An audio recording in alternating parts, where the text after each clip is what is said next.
matin. Nicolas Caro, le livre du jour. Ce matin, vous nous parlez d'un roman qui est réédité.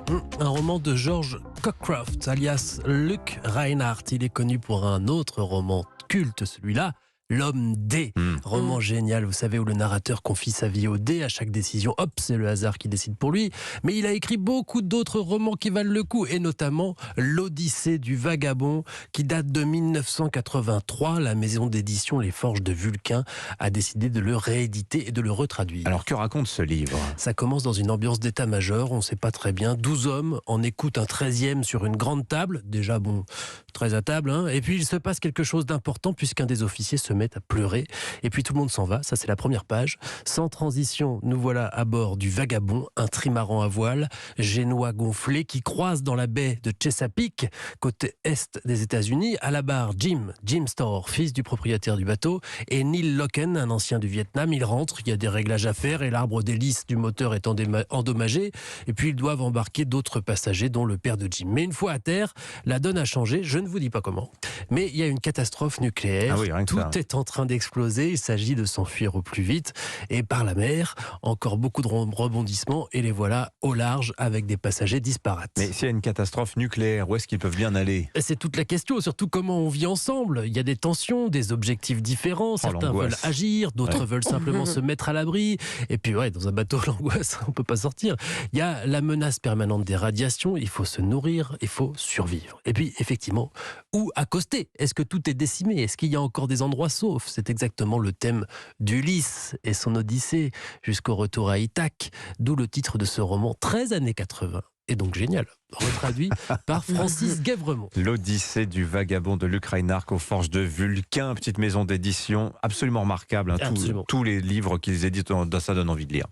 Voilà, c'est simple. La série de la semaine, votre coup de cœur, Héloïse Goua, c'est une comédie, une série américaine autour, vous le disiez, d'un psychologue un peu particulier. Ah oui, je ne sais pas si vous aviez vu la série En thérapie sur Arte. Ah oui. Et ben là, je vous parle de sa version complètement déjantée, version américaine aussi, avec Shrinking. C'est le titre de cette série très drôle. Shrink, ça veut dire psychologue en anglais. Et ce psy, c'est Jimmy, un homme qui noie son chagrin dans l'alcool depuis le décès de sa femme. Et comme il va pas bien, il a un peu de mal à garder son sang-froid avec ses patients. Ça suffit. Grace, ça fait 2 ans que je vous vois. Votre mari vous fait subir des violences morales, point. Il ne cherche pas à changer, et le temps n'y fera rien. Quittez cet homme ou je ne suis plus votre psy. D'accord. C'est un peu brutal comme méthode. Mais comme il s'aperçoit que ça fonctionne, eh bien Jimmy décide de s'impliquer encore davantage dans la vie de ses patients. Il les emmène par exemple boxer pour évacuer leur colère, puis il finit même par dîner avec eux. Ouais, limite niveau éthique. Hein. Tout ça semble apporter un peu de lumière dans sa vie, mais Jimmy a aussi une fille de 14 ans avec laquelle il peine à nouer des liens depuis la mort de sa mère. Je t'ai acheté plein de petites myrtilles pour tes flocons d'avoine parce que je sais combien tu aimes les flocons d'avoine. On n'est pas obligé de se parler. T'as qu'à te mettre là et déguster ton petit déj. Ça suffira pas, ce que tu fais. Ça fait tellement longtemps que tu te comportes comme si c'était arrivé qu'à toi, mais c'est arrivé à nous. Ça m'est arrivé à moi. Et j'ai pas eu d'autre option que de me débrouiller toute seule. J'arrive plus à me rappeler du rire de maman. Elle est en train de disparaître, je le sens. Oh là là, c'est tellement cliché les dialogues. Bon, Faut regarder en version Le originale. doublage, le doublage, c'est limite. Bon, c'est une comédie ou c'est un drame en fait ? Eh bien, c'est ce qu'on peut appeler une dramédie. Devant les épisodes, on rit, mais on a aussi parfois le cœur serré. Le mot existe, figurez-vous, dramédie. Et c'est ce parfait dosage d'émotions qui fait le charme de cette série.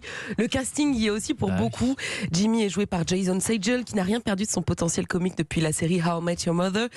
Et puis, un certain Harrison Ford vient apporter un peu plus de profondeur au propos. Il vient deuxième parce que c'est un personnage secondaire. Il joue le patron tendre et grincheux de Jimmy.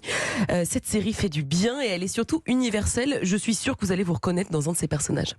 C'est à voir où ça ? Shrinking donc. Shrinking, c'est en cours de diffusion sur Apple TV+.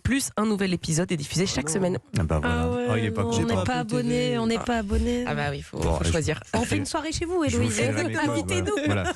Et voilà, Élise vous filera ses codes. Merci beaucoup à tous les trois.